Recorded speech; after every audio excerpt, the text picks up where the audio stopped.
एक समय की बात है, पहाड़ियों के बीच बसे एक छोटे से गांव में रामू नाम का एक गरीब किसान रहता था। उसके पास जमीन का एक छोटा सा टुकड़ा और एक बैल था। हर दिन रामू झुलसा देने वाली धूप में अथक परिश्रम करता था। अपने खेतों की जुताई करता था, बीज बोता था और अच्छे मौसम की प्रार्थना करता था। कड़ी मेहनत के बावजूद उसकी फसल अक्सर उसके परिवार को खिलाने के लिए पर्याप्त होती थी। लेकिन रामू ने कभी शिकायत नहीं की। वह दयालु था, हमेशा अपने पड़ोसियों की मदद करने के लिए तैयार रहता था और जो कुछ भी उसके पास था उसे साझा करता था। एक साल एक भयानक सूखा क्षेत्र में आया।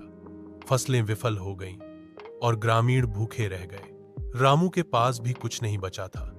फिर भी जब उसने एक बूढ़े भिखारी को गांव से गुजरते देखा तो उसने उसे अपने आखिरी मुट्ठी चावल दिए। रामू को पता नहीं था, भिखारी वास्तव में राजा के भेष में था। राजा अपने लोगों के दुहक को समझने के लिए राज्य की यात्रा कर रहा था। रामू की दयालुता से प्रभावित होकर उसने अपनी असली पहचान बताई और रामू को महल में रहने के लिए आमंत्रित किया। लेकिन रामू ने मना कर दिया। उसने कहा, महाराज, मैं एक किसान हूं।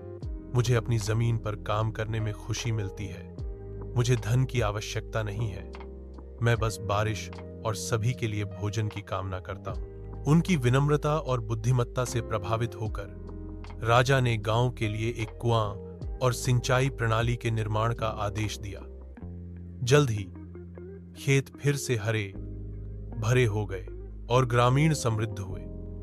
रामू एक किसान ही रहा, लेकिन अब बेहतर उपकरणों और भरपूर पानी के साथ। उसका जीवन सुधरा, लेकिन उसका दिल वही रहा, विनम्र और उदार,